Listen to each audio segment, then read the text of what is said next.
Aquí, entonces, estamos buscando quién puede ser el presidente para que se encargue de ese departamento. Bien, hermanos, ya desde la semana pasada estamos predicando en referencia a lo que es la Cuaresma. Solo quiero recordarles a aquellas personas que no han estado con nosotros anteriormente y recordarles también a ustedes que han estado con nosotros que hemos terminado, ¿qué terminamos? Con las 16 predicaciones anteriores. ¿Lo recuerdan? La Epifanía. Efectivamente, hemos acabado la Epifanía y estamos en un calendario cristiano. Ahora hemos entrado, hace una semana hemos entrado a la Cuaresma, que es la temporada de preparación que aparece en la palabra del Señor y que es antes de la Pascua. Es el domingo de resurrección. Este Cuaresma son de 40 días sin contar los domingos. Ese es el conteo tal como el pueblo lo hacía. Sin embargo, en este momento nos preparamos nosotros en el Cuaresma mediante la desintoxicación, que ha sido la semana de ayuno y que gracias al Señor, sé que algunas personas no lo pudieron, no se contuvieron, pero le pidieron perdón a Dios y Dios es un Dios perdonador, se le otorgó el perdón. Pero para la próxima, eviten el café y el pan, por favor. Otra cosa que es vital, que en esta temporada de Cuaresma, cuando esté acabando, tenemos que pensar, reflexionar y meditar en varias situaciones, sobre todo en la vida de Jesús. Una de las primeras cosas que tenemos que ir meditando es su vida, su muerte, su pasión, su resurrección, su entronación y su segunda venida. Este Cuaresma me permite conocer al Señor estos temas. Muchas personas a veces no entienden toda la vida procesal que tuvo, procesal en todas las etapas. Solamente conocen al Dios sanador o al Dios que obra milagros, pero no conocen a un Dios de pasión, un Dios sufriente, un Dios que tuvo que enfrentarse a otros cuando nosotros no podíamos. Este es el proceso de conocimiento en la temporada de Cuaresma. Es una limpieza espiritual. Cómo vivir plenamente con Cristo Jesús. Cómo sacar de mí la carga que me estaba obstaculizando. Cómo matar a mi yo. Interesante, ¿no? Algo que siempre nos ata, ¿no? El yo siempre va adelante. Esto tiene que salir y realmente tener una desintoxicación espiritual. El pasaje del día de hoy lo vamos a trasladar en el libro de Marcos. Y Marcos, vamos a irnos a la mitad de los capítulos. Marcos tiene 16 capítulos, es el libro más corto. Y estamos ya en la mitad de lo que está aconteciendo en la vida de Jesús. Y quiero que me acompañen al texto de Marcos 8, 27, y lo vamos a leer hasta Marcos 9, 9, 1. Nos ponemos de pie en reverencia al Señor. Aquellas personas que de repente le falta su Biblia, nuestro hermano Franklin les va a estar alcanzando, aquellos que no tengan para que nos acompañen. El que habla, y seguro ustedes, la gran mayoría tenemos la versión Nueva Traducción Viviente, es Marcos 8, del versículo 29 al versículo del capítulo 9, 1. Cuando lo tengamos, me dicen amén. Amén. Entonces vamos a disfrutar de esta lectura. Dice la palabra de Dios en el nombre del Padre, del Hijo y del Espíritu Santo, primera y segunda y tercera persona, un solo Dios. Menciona, salieron Jesús y sus discípulos por las aldeas de Cesarea de Filipo, y en el camino preguntó a sus discípulos diciéndoles, ¿quién dicen los hombres que soy yo? Ellos respondieron, unos Juan el Bautista, otros Elías y otros algunos de los profetas. Entonces él les dijo, ¿y vosotros? ¿Quién decís que soy? Respondiendo Pedro le dijo, tú eres el Cristo.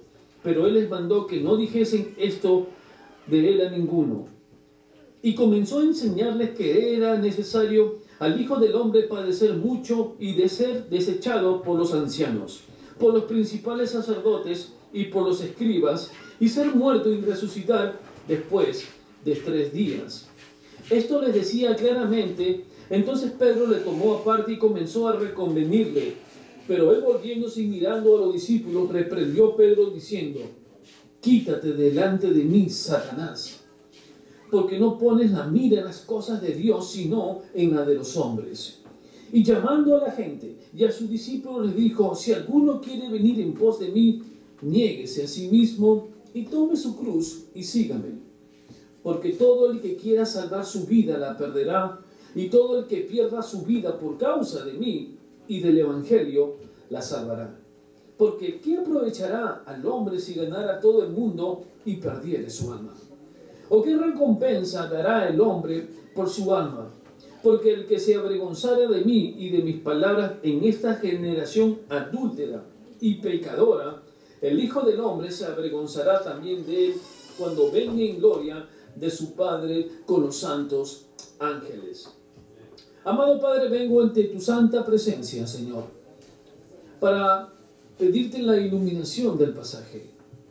Dios santo, aún tú sigues preguntando: ¿quién dicen los hombres que eres tú? Señor, que esta congregación, a través de la predicación, entendamos que en esta etapa de purificación queremos conocerte más. Dios santo, que no sea una palabra retórica, elocuente, sino una palabra transformadora y confrontadora de lo que somos ante ti, Señor. Es una palabra que entra hasta lo más profundo de nosotros, Señor, y parte de nuestros tuétanos, Señor. Esa es la palabra que queremos para alimento. Carne, Señor, que viene de lo alto. Purifica, Señor, nuestras mentes y nuestro corazón y nuestras lenguas, amado Padre. En el nombre santo de tu Hijo Jesús. Amén. Tomemos asiento, hermanos. Antes de dar inicio, quiero tres preguntas que van a ser los considerandos de toda esta exposición. La primera pregunta: ¿por qué dijo Jesús que debía sufrir? La segunda pregunta es: ¿qué significa cuando debo tomar mi cruz? Y la tercera: ¿qué pasa cuando le fallo a Jesús? Para esto quiero remitirme nuevamente al versículo 27. Dice la palabra que salieron Jesús y sus discípulos por las aldeas de Cesarea de Filipo. El Señor Jesús se encuentra en el capítulo 8 ya en la mitad de su proceso, y su camino es el destino Jerusalén. Él se encuentra en Cesarea de Filipo y se encuentra en una aldea, en una ciudad muy, pero muy pagana. Él ha empezado su caminar. Él dice caminando. Marcos, este escritor, siempre habla que el Señor está caminando. Él habla 3 veces que Él está en camino, y cuando camina enseña a sus discípulos. Una de las cosas, iglesia, que quiero decirles, que nosotros debemos estar caminando, no dice sentados, sino en continuo proceso de aprendizaje. El Señor se para y está en Cesarea de Filipo, una ciudad pagana donde se rendía culto a un dios griego conocido como el dios Pan. Un culto que ustedes quizás se entregaron en esta semana, pero ese era otro dios Pan. Sin embargo, siendo tan corrupta esta ciudad, porque era totalmente pagana, el Señor se para como diciendo: desde aquí, en esta tierra de paganos, es que voy a iniciar mi camino hacia Jerusalén, hacia la cruz. Voy a caminar hacia esa cruz y voy a explicar a este grupo de discípulos qué es mi papel y por qué debo sufrir. Y dice que en el camino preguntó a sus discípulos, y algo interesante, Él les pregunta algo: ¿quién dice a los hombres que soy yo? La primera cosa que uno tiene que aprender es lo siguiente. Él le pregunta: ¿qué dice la gente? Este grupo de discípulos no era un grupo élite, no era un grupo selecto que estaba encerrado en unos estudios profundos de teología y cerraban las puertas y solamente tenían acceso a los teólogos. Él les pregunta qué dice la gente, porque ellos deberían interactuar con muchas personas. ¿Qué es lo que hace un cristiano? Interactuamos, aunque no somos de ellos, interactuamos para saber qué es lo que acontece. ¿Cuántas personas, cuando le preguntan a usted: ¿y quién es Jesús? ¿Nunca le han preguntado, hermano? ¿Quién es el Jesús? Total, es un carpintero, tenía un grupo de pescadores que olían a pescado. ¿Quién es Jesús, al fin y al cabo? Entonces Él les pregunta: dime, ¿quiénes te han dicho o han escuchado que soy yo? Y la respuesta es contundente. Lo primero que van a responderles es que unos dicen que es el Juan el Bautista. Y si usted se sorprende cuando dice Juan el Bautista, entonces ellos creen que el cuerpo de Jesús habita Juan el Bautista. ¿Acaso hubo una reencarnación? ¿Cómo que Juan el Bautista sobre el cuerpo de Jesús? Pero ese era el pensamiento del tiempo judío, el tiempo histórico era que creían. Otros mencionan, algunos de repente ha sido un profeta. Están viéndolo no a Jesús como el Mesías, no como el sufriente, sino como un profeta quizás. Y otros mencionan, también podría ser Elías. Por lo tanto, no era ni Elías, ni Juan el Bautista, ni uno de los profetas. Él era el Jesús, el Mesías. Por lo tanto, cuando él comienza en este proceso de caminar hacia su destino, que es Jerusalén, quiere saber si tanto las personas que ignoran quién es él, sus discípulos que le están siguiendo, le va a hacer la pregunta para realmente ver, ¿y ustedes quién dicen que soy yo? Hermanos, es una pregunta que ha traspasado muchos siglos. Han venido hasta aquí y siglo a siglo siempre se han preguntado, ¿quién dice que es Jesús para ti? La única respuesta que usted puede versar es cuando Jesús tiene una comunicación íntima y decirles, Él es mi Cristo. Por eso es que cuando le pregunta esto a Pedro, dice, ¿quién decís que soy yo? Respondiendo Pedro le dijo, tú eres el Cristo. La palabra Cristo no va a aparecer otra vez en el libro de Marcos, pero el Cristo significa el Mesías al cual habíamos esperado. Pero Él les mandó que no dijese esto a ninguno. Algo interesante en este versículo. ¿Por qué? Él les dice, no se lo digas a nadie. Y la respuesta está en esto. Porque todo el mundo pensaba que había un Mesías, pero ese Mesías que ellos esperaban debía conquistar a los romanos. Las personas que eran seguidoras de Jesús y aún los discípulos, a excepción de esta hermosa respuesta por el Espíritu Santo de Pedro, estaban esperando que cuando Jesús llegase en su camino a Jerusalén, tomase el trono por la fuerza. No entendían que Él era el Mesías distinto. Al parecer, estas personas conocedoras de la palabra de Dios habían obviado leer Isaías 53, donde decía qué es lo que le iba a acontecer al Mesías, al Rey de todos nosotros. Sin embargo, Él les menciona, entonces no le digan a nadie que soy el Mesías. ¿Por qué? Porque si hubiera pasado eso, hermanos, todas las personas se hubieran dicho, mira, el Mesías está con nosotros, toma la espada, llama a tu hermano, llevemos fuerzas, vamos a conquistar Jerusalén. Y eso no era el caso. Por eso que Él cambia todo y le dice, el Hijo del Hombre. Ahí está el cambio. Y ese cambio va a repercutir en nosotros, que literalmente Él va a dejar por un momento, porque no han entendido, y nosotros como cristianos a veces no entendemos que el fin del Mesías es morir por nosotros. Ellos tampoco habían entendido y dijo, no, aún no es el tiempo. Aún cuando han estado conmigo, vieron unos milagros, vieron unos prodigios y les dije muchas veces quién era, no han entendido, entonces le va a dar otra lección. Por lo tanto, nosotros tenemos que entender que el Señor que está aquí es un Señor de poder. Es un Señor que comprende la necesidad y la ignorancia del pueblo. El pueblo de Dios es muy ignorante y no quiero afectarlos en este aspecto, hermanos, pero muchas personas se preparan para muchas cosas.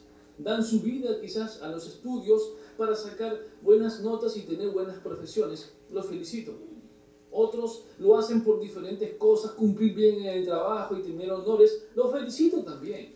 Pero cuando se trata de conocer la palabra de Dios, somos muy ignorantes. Y lo peor es que, por ejemplo, en una universidad máximo usted estará 5 o 6 años, quizás 13 o 14 como un médico. Pero sigue especializándose o no es así. Cuando estamos en los caminos del Señor tenemos 30 años. Cuando usted le dice, ¿cuántos años tiene el cristiano? 30 años, con orgullo. ¿Y cuánto conoces de Dios? Sofonías, ¿dónde estará? ¿No es así? Entonces el Señor sabe y es conocedor de la ignorancia de lo que está aconteciendo. Y por lo tanto el Señor dice que Él debe sufrir. A la pregunta, ¿quién es Jesús? Yo les pregunto a ustedes, siglo XXI, estamos hoy día 1 de marzo del 2015. Una pregunta directa que el Señor te va a hacer, ¿quién es Jesús para ti? Y muchas respuestas que he escuchado no están de acuerdo con la palabra de Dios. No están de acuerdo. Y no quiero ofender a mis hermanos ni a los que están escuchando en el Facebook. Pero no saben ellos responder realmente quién es Jesús. Por lo tanto, la enseñanza que se brinda domingo, jueves, escuela dominical, palabra de Dios y lo que fuese, debe prepararte a saber quién es tu Hacedor. Miren, cuando el Señor está y le dice quién es Jesús, Él le responde sabiamente. Sin embargo, el que dice luego, y comenzó a enseñarles Dios es un Dios de enseñanza. Por eso le decían que Rabí, maestro.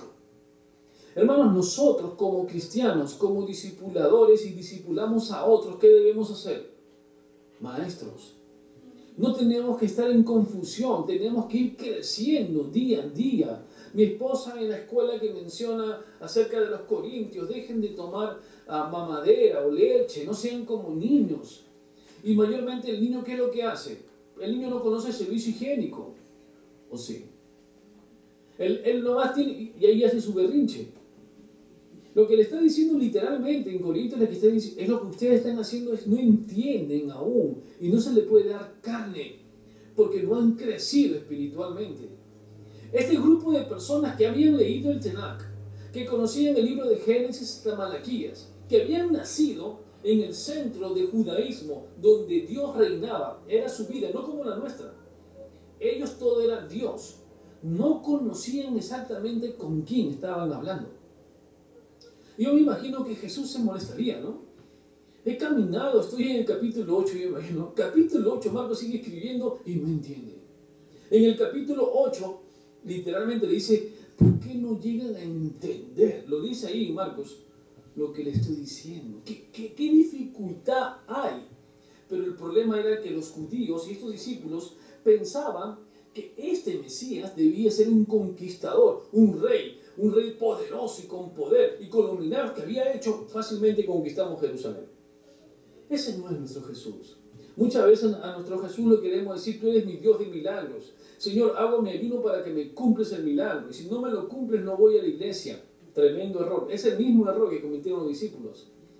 No, Señor, tú eres un Dios que me concedes todas mis necesidades. El Señor te lo concede, sí. Pero muchas veces ustedes son desagradecidos y no conocen al Dios de poder. Esta es la situación de lo que está aconteciendo aquí. Es por eso que le dice, y comenzó a enseñarles que era necesario al Hijo del Hombre padecer mucho. Esto le rompió la cabeza a todos. Si usted lo lee bien, espérate, yo me imagino a Pedro, a Juan, no, eran pescadores de hombres, pero espérate, ¿cómo que un rey va a sufrir? ¿No es lógico que un rey no sufra? ¿No es lógico que el rey, a excepción de algunos reyes como en la época media, iban a la batalla? Pero ¿qué hacían los grandes reyes? ¿Qué es lo que hacen? No mandan a toda una caballería por un lado, a la artillería por otro lado, a los arqueros por otro lado, y él está en un caballo, bien vestido, todo de oro, y está así. Conquiste. Y que tú vas a sufrir. Eso me rompió el coco, la cabeza. ¿Cómo que tú vas a sufrir? Y ahí comenzó la convulsión cerebral. Nadie podía entender. Hermano, nosotros nos reímos a veces, pero pongámonos en el caso de ellos, que han vivido sujetos a reinados persa, a reinado griego y a reinado romano, 3 reinados durante una parte generacional increíblemente grande. Ellos saben el poder, el poderío de un rey. Y si él es el rey, ¿cómo que este rey va a morir? No lo entendían. Por eso le dice, es necesario padecer, porque a través de ese padecimiento te haría libre a ti. Aún no lo entienden, pero mire, el padecimiento que tuvo el Señor nos permitió las puertas ahora a la eternidad. Dele gracias al Señor por eso. Si no lo hubiera hecho, si hubiera sido el rey que ellos pensaron, nosotros estuviéramos sujetos aún a una esclavitud. No estuviéramos tal como estamos ahora, pero somos libres, pero libres en Cristo Jesús. Mi libertad se la debo solamente a Él. Mi vida se la debo a Él. Mi esposa se la debo a Él. Y se la voy a devolver. No, nunca. Es funny porque afuera hace una nieve, entonces quiero que ustedes estén listos cuando salgan y sigan riéndose. Ok.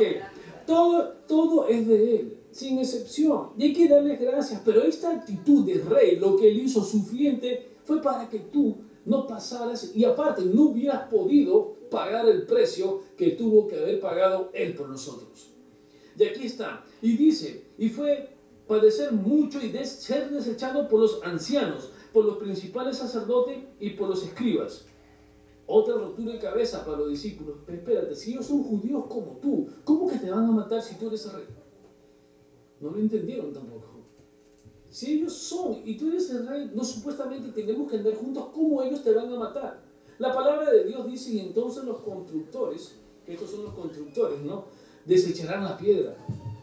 Pero la piedra y la roca, Jesús, no van a entender. Pero el Señor está hablando, necesito morir y luego resucitar después de 3 días. Hermanos, usted lee el pasaje y ve la actitud de los discípulos, no va a entender que ellos ni siquiera entienden los 3 días. Ni siquiera dice, al tercer día resucitarás. No hablan de eso, sino que al contrario, Él dice, esto le decía claramente. Está diciéndole que les hablaba con una actitud pasiva, como quien un padre enseña a un niño algo, tranquilo. ¿Cómo le enseña un padre a su hijo algo? A escribir, por ejemplo, las letras. ¿Cómo lo hace? No le agarra su manito, A, le jala la oreja, te dije A. Así no lo hace, ¿no? Sino que bonito, A. Entonces, vio esa actitud. En esa misma actitud le está enseñando a los discípulos. Aunque necesitaban el jalón, no lo hizo. Dice, pero entonces Pedro, y aquí está, ha entrado. Él está caminando con sus discípulos. Van hacia Jerusalén. No van a entender que él está yendo como un siervo sufriente. Isaías 53 se va a cumplir en su persona. Pero mire, aunque les habló claramente, dice, entonces Pedro le tomó aparte y comenzó a reconvenirle. La palabra original lo reprendió. Lo reprendió a Jesús.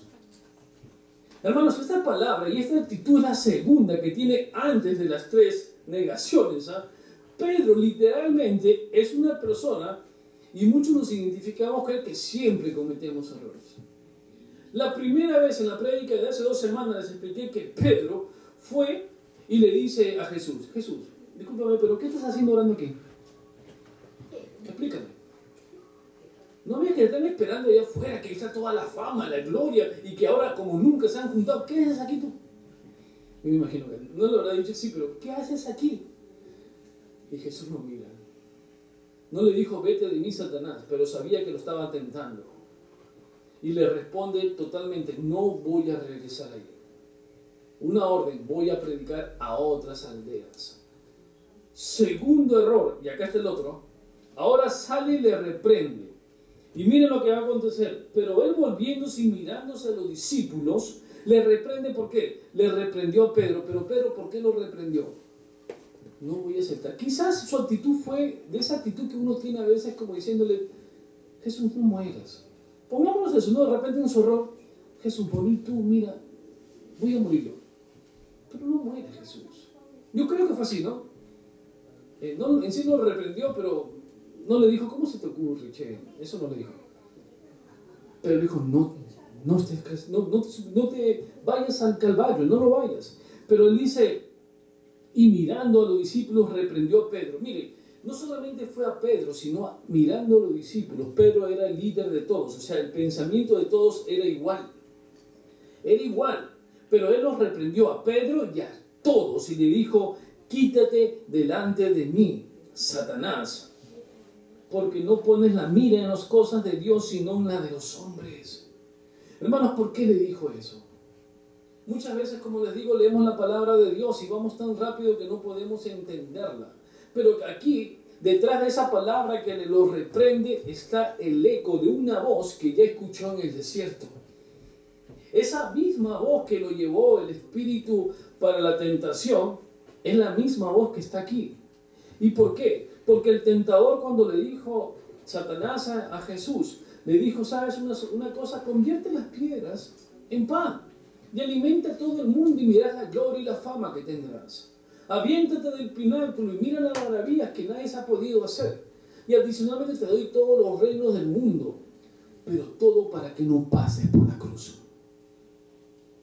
Eso era. Satanás solamente quería que no pase por la cruz, porque la cruz era la muerte de Satanás. ¿Se da cuenta? Eso era. La conquista de Satanás era su muerte. Él lo entendía. Por eso que él le dice, no vaya, lo reprende, le dice, quítate de mí porque sé que detrás de ti Satanás te está usando. ¿Y esto por qué? Hace poco le había dicho, tú eres el Cristo. Mire, literal, ahí nomás, tú eres el Cristo. Ahora le dice y lo reprende. Hermanos, ¿por qué? Porque muchas veces nosotros los cristianos bajamos fácilmente la guardia. De un momento nos sentimos, oh, soy espiritual y todo va bien, pero fácilmente Satanás te agarra en un momento y caes. Y aquí él estuvo en esa condición. Miren, le dice esto al propio Jesús. Y el Señor lo reprende. Pero ahora vamos a ver más adelante cómo todo esto va a acontecer. Y dice entonces, y llamando a la gente y a sus discípulos le dijo, si alguno quiere venir en pos de mí, niéguese a sí mismo y tome su cruz. Una de las cosas que tenemos que preguntarnos, ¿qué cosa significa tomar mi cruz? Quiero decirles que la cruz fue hecha por los fenicios. Los fenicios lo inventaron y se lo dieron a los romanos. Una de las cosas para morir en la cruz era la agonía. Ellos no querían que la persona que muriera en la cruz muriese rápida. Para ellos eso no era beneficioso, sino que en la cruz podías tener hasta 3 días o 4 días agonizando, depende de tu fortaleza. Eso es lo que buscaban y la cruz cumplía eso.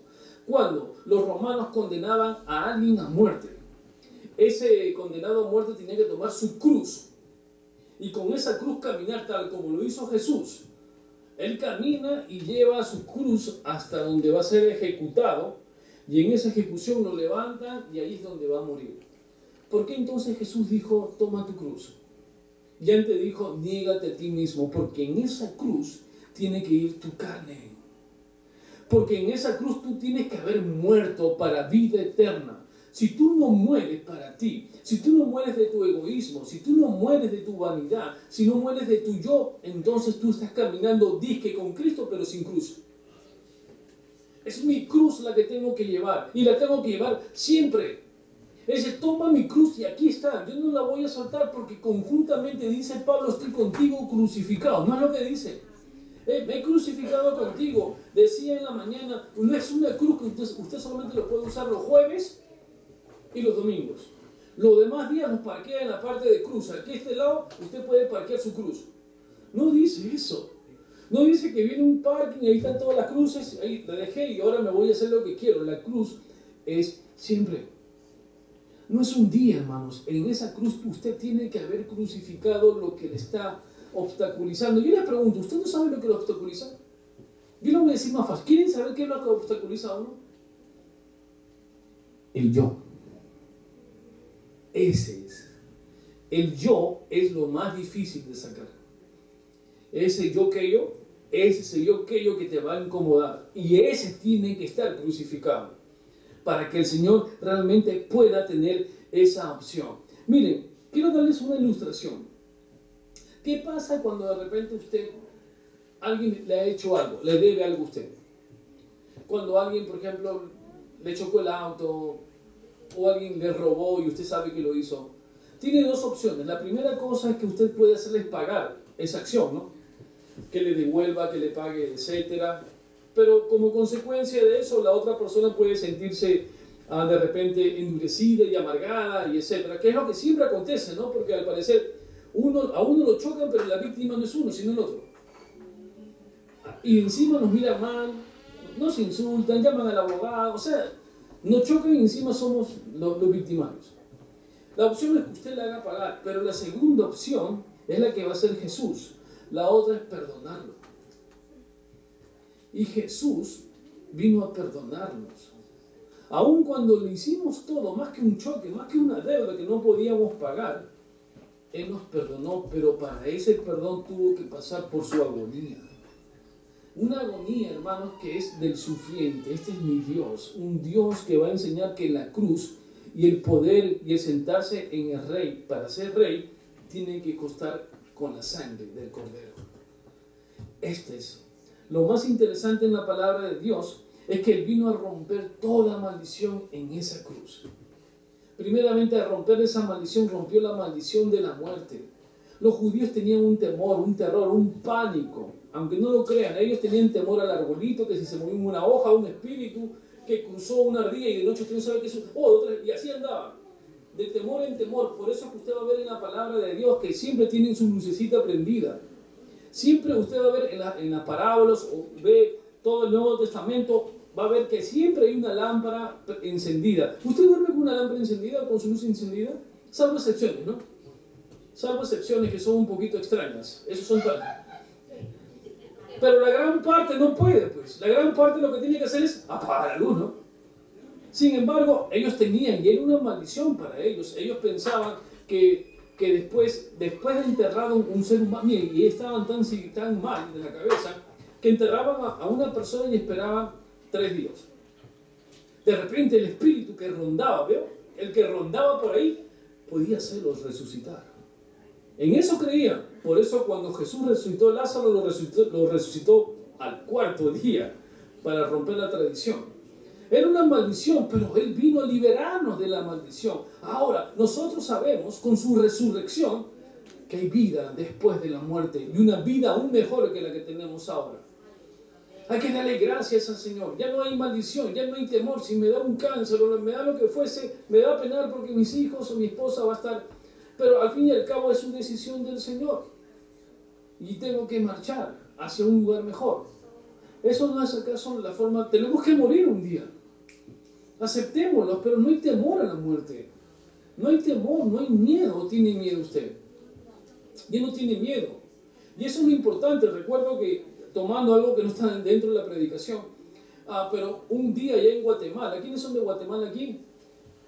Ok, un día en Guatemala, en la guerrilla que hubo, entraron a una iglesia unos guerrilleros. Entonces esto es literalmente cierto. Entraron los guerrilleros y estaban en una iglesia cristiana.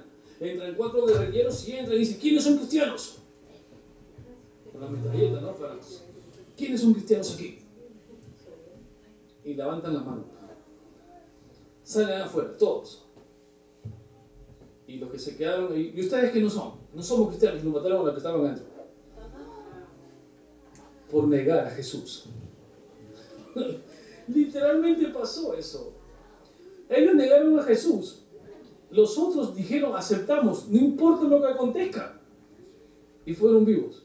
Hermanos, las cosas que hace Jesús son grandiosas. Aún a estas personas emite justicia sobre otras personas que niegan a Jesús.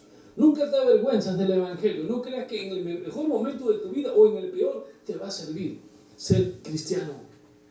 Esa es la palabra de Dios. Rompe la maldición y nos hace libres. Porque nosotros somos libres ahora en Cristo. Ya no hay nada que me pueda atar. ¿Usted tiene algo que se ata en el nombre de Jesús? Córtelo. Esta semana hemos roto algunos vicios, algunos malos hábitos. Eso es, malos hábitos. De repente el café, como algunos hermanos, como el que habla, hemos tomado demasiado café, lo hemos cortado porque ya con tanto café estamos así.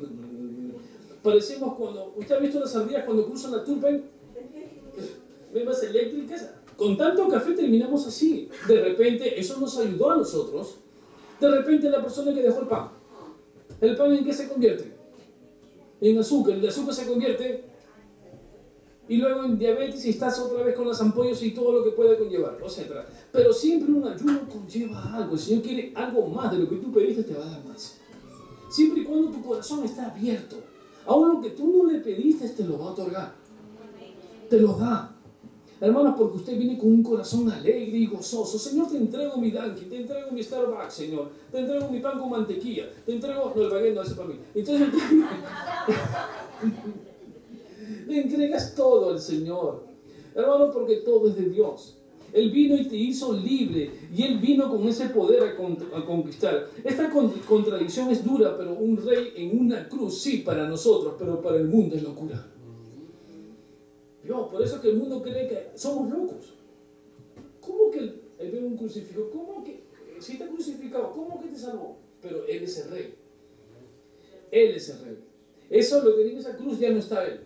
Nosotros no tenemos la cara de viernes de crucifixión, ¿no? Tenemos la cara de domingo de resurrección. Esa es mi cara. Aunque a veces tenemos viernes de crucifixión. Claro, a veces estamos de negro, como el que habla. No, los sacerdotes están de negro, ¿no? Y uno le pregunta, algunas veces en mi país siempre me fastidio los sacerdotes, vienen todos serios, no sé. Voy a preguntarle algo. Disculpe, señor cura, ¿quién ha muerto? No, pero si Jesús ha muerto, ¿por qué te está de luto? Jesús es el Dios que resucitó en la cruz del Señor, en mi cruz. Tengo mi cruz, pero no hay nadie, porque esa cruz es una puerta. Es la puerta hacia la eternidad. No tengo un cruz de crucifixión. Por lo tanto, yo no estoy en luto, estoy en gozo y en alegría porque mi Dios vive, entonces vivimos nosotros. Y ellos me dicen y me hablan en latín, no sé qué cosa me dirán, yo le hago así por si acaso, no me... ese es para ti. Como no entiendo un latín, le digo, no le puedo decir, me da culpa, no le puedo decir porque no es mía. Pero esas son las cosas que uno acontece, pregúntele, confróntele. Pero lo importante aquí es que el Señor hace obras en nosotros. Miren, nosotros nuestra identidad, mi esposa hablaba acerca de esto. Y esto es importante. Mi esposa habla de la identidad. Nosotros tenemos identidad. Creo que en las clases de teología el Señor tiene un nombre. Porque un nombre identifica a alguien, ¿no es así? Ok. Nosotros tenemos una identidad ahora, pero nuestra identidad es una identidad que a veces nos lleva a hacer o realzar nuestro nombre. Una vez que somos cristianos, nuestra nueva identidad es Jesús en nosotros. Esa es mi identidad. Ahora, mi identidad ya no es el Williams que antes quería hacer lo que quería. Ahora Jesús hace lo que quiere con el poder del Espíritu. Esa es mi nueva identidad. No tengo la anterior. Adicionalmente a todo esto, tengo una nueva agenda. Esta agenda, lo más importante es Jesús. Lo más importante es mi oración. Lo más importante es un verdadero ayuno. Lo más importante en mi agenda, Señor, es mi devocional. Lo más importante es ayudar a mi hermano, ¿no? Y hacerlo de corazón. Lo más importante, Señor, es que me encuentres apto, limpio y santificado. Señor, esa es mi nueva agenda. Y mi nueva identidad, mi nueva agenda, Señor. Todo eso tú lo hiciste en la cruz del Calvario. Dele gracias al Señor por eso. Pero cuando usted construye su identidad en su carrera, cuando usted construye su identidad en su dinero, en su reputación, en la aprobación de sus padres, en sus relaciones amorosas, en su enamoramiento, en su romance, cuando construye su identidad ahí, les pregunto, ¿qué pasa cuando algo de eso se rompe? Usted se hace pedazos, ¿o no es así? Si usted construyó su identidad no en Jesús, sino en un romance, I love you, baby. Y usted ahí, y está con esa palabra, ¿no? Todavía bien pronunciada, ¿no? Y le dice, si no hubieras existido, te hubiera inventado. Y todo eso, y usted ha construido, y su identidad comienza a crecer, y de repente, usted cree, y se ha identificado, ha dejado a Jesús ya. La cruz está bien lejos, usted ha vuelto a Cesarea de Filipo, está con el mundo pagano, en vez de caminar hacia Jerusalén, se fue para Cesarea.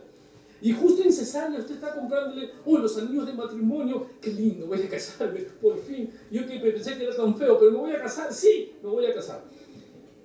Y de repente está en la Quinta Avenida. Y dice, esa es mi chica. Y con otro. Y lo besa. Su identidad se hace añicos, se cae. Y usted quiere reclamarle, y encima mira lo que va a pasar. Cruza la Quinta Avenida y no vio que vino un troco. Totalmente quedó fuera. Pero esa es la identidad que usted no debe identificarse. Identifíquese en Jesús. Cuando usted se identifica en la palabra de Dios, entonces lo otro no es malo. Pero mi identidad es Jesús. Y todo lo que pueda acontecer, porque primero busco el reino de Dios, mi identidad es el reino, el resto viene por añadidura. No haga su identidad sobre cosas que pueden resquebrajarse. El dinero de un momento a otro desaparece. G.C. Riley, aquellos que conocen a este teólogo, era multimillonario. Este señor en el siglo 1816 nació. En 1857, de un momento a otro llega a la realeza en Oxford, iba al parlamento y de un momento a otro al despertar, su padre fracasó y el banco cerró y él tuvo que irse a la calle. Él escribe, porque es el mejor escritor en teología de la época, él menciona, de un momento a otro, en la noche me acosté rico y cuando amanecí era totalmente pobre.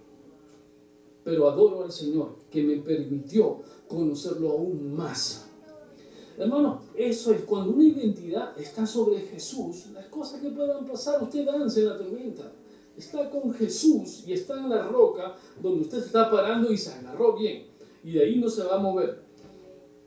Y es por eso que en la palabra de Dios, la parte fundamental es toma tu cruz y síguelo. Pero la pregunta, y con esto quiero presentar la conclusión de lo que estamos hablando. La pregunta es, ¿pero qué pasa si le fallo? ¿O qué pasa cuando le fallo? ¿Cómo se siente Jesús si le fallamos a nuestro Hacedor? Quiero decirles que los discípulos le fallaron. Sus discípulos, viendo a Jesús, miren, viendo las obras portentosas que Jesús hizo, los milagros que hizo, literalmente lo vieron o no, y aún así le fallaron. Pero el Señor les perdonó, porque conocía su corazón. Él sabía que sin el poder del Espíritu no van a poder. Por eso tengo que salir para que el poder del Espíritu llegue y vean al Pedro con 5 fallas al Señor, literalmente escritas aquí, en la falla de la oración, en la negación 3 veces, y luego lo reprende a Jesús. Este va a ser el líder que va a ser el primer sermón en el libro de Hechos, tremendo sermón, y va a ser tan lleno de santificación que con la sombra de Pedro, ¿qué pasaba? Sanaba, como dice la oración, sanaba. ¿Vio? Es cuando hay una transformación. Eso es lo que el Rey te concedió. Hermanos, nosotros tenemos que estar agradecidos con el Señor. Él permitió que ver la gloria del Señor. Él dice más adelante en el capítulo 9:1, que no lo habíamos leído y ahí está la parte de la conclusiva, dice así: te digo la verdad, algunos que están aquí ahora mismo no van a morir antes de ver el reino de Dios llegar en gran poder. ¿A qué se refiere? Es una buena pregunta. ¿A qué se refiere? Pero quiero decir que entre los discípulos sí vieron antes de la muerte el reino en poder, y eran 3 en su transfiguración. Ellos lo vieron antes de morir, pero nosotros también lo hemos visto. Ellos lo vieron literalmente, pero nosotros lo hemos visto en su resurrección. El poder en gloria. Lo hemos visto en el Pentecostés cuando llegó el Espíritu Santo. Lo vemos en nosotros porque su corazón, el templo, su vida, está el Espíritu de Dios dentro. Y no solamente el Espíritu, está Dios y Jesús. Usted está completo en el Señor. Hermano, usted está completo en el Señor. La pregunta entonces es, ¿quieres seguir a Jesús? ¿Quieres tomar tu cruz? ¿Dónde está tu cruz primeramente? Esa es la primera pregunta que hay que hacer. ¿En dónde está tu cruz? Pero no pasa aquí en esta iglesia. Pero toma tu cruz y clava lo que te está obstaculizando. Tómalo una vez. No importa tu edad. Si tienes algo que te obstaculiza, clávalo en el nombre de Jesús y muere. Porque estás caminando, ¿sabes hacia dónde? Hacia esa Jerusalén que tienes que ser sacrificado y va a morir ahí tu cruz, pero un momento esa cruz va a dejarse cuando pases hacia la eternidad. Por ahora no la sueltes. Esa es tu llave de acceso a la vida eterna con Dios. En esa cruz está todo lo que te hizo daño, pero va a estar contigo. Pero un día ya no habrá más cruz, ni más llanto, ni lágrima. El Señor secará todo eso. Ahora que usted crea, deposite en Él su confianza, deposite en Él su fe. Si le falta fe y no tiene, pídasele al Señor. Si le falta amor, pídele al Señor. Llénate de amor, llénate de fe y créele al Señor. Créele. No te quedes en Cesarea de Filipo, un mundo pagano. Sale ahí, ya, sale ahí, camina, iglesia, camina, muévete. Y comienza a preguntar, porque en el camino el Señor te va a enseñar, tal como lo dijo lo que dijo la palabra de Dios. Te va a enseñar. Luego que te lo va a enseñar, te va a reprender. Eso va a pasar, ¿no es cierto? Nos va a reprender porque algunas veces fallamos como Pedro. Claro que fallamos. Pero luego el Señor te dice, es necesario que sufra. Y si Él sufre, usted también tendrá que sufrir. Yo les pregunto, ¿cuántos de los 12 apóstoles murieron o fueron muertos en forma violenta? 11. ¿No fue cierto? El que quiera seguir va a morir conmigo. Ellos murieron literalmente a excepción del último, que el Señor le profetizó, ¿qué de mí si yo quiero que Él viva hasta el final? Y fue Juan. Pero los demás murieron. La gran parte de profetas en el Nuevo Testamento, predicando el Evangelio en el libro de Hechos, murieron. Todos murieron en el nombre de Jesús, sabiendo que hay algo más, que mis ojos no ven las cosas terrenales, sino las cosas espirituales. Me gustó la acción de mi esposa hacia su hermana. Fue una acción de ejemplo para muchos de nosotros. A veces el rencor o algunas cosas que puedan malentenderse en un abrazo y unas lágrimas cambian las cosas, ¿no es así? El Señor también, cuando nosotros venimos ante Él, Señor, sé que te he fallado, y usted le llora, el Señor te seca tu lágrima, como cuando el niño se cae. Hijo, no sabía lo que hacía, ven, te voy a abrazar. Son acciones que salen del corazón, no son acciones fingidas. Ya nosotros no vivimos un mundo fingido. Que el Señor en esta semana no olviden de su cruz y no se olviden que en la puerta principal de la iglesia dice, allá afuera está la batalla. Allá, aquí no. Aquí venimos a entrenarnos como ustedes oraron, vienen como familia, pero afuera hay una batalla. Aquí estamos en preparación. Vamos a orar, pónganse de pie y vamos a estar dándole gracias al Señor por lo que el Señor ha hecho en nuestras vidas y vamos a dar gracias en esta exposición de la palabra, porque estoy seguro que vamos a aprender. Muchas veces somos como Pedro. ¿Quiénes han sido como Pedro? Todos. ¿Quiénes han sido como Felipe? También todos, ¿no? Conocedores de la palabra. ¿Quiénes han sido los preguntones? Como Natanael. Ahí está Natanael. Hay preguntones, hay de todo, pero todo esto el Señor los ama. A excepción de Judas, que su corazón nunca estuvo predispuesto al Señor. Eso no pasa aquí. Amado Padre, vengo ante ti, Señor, con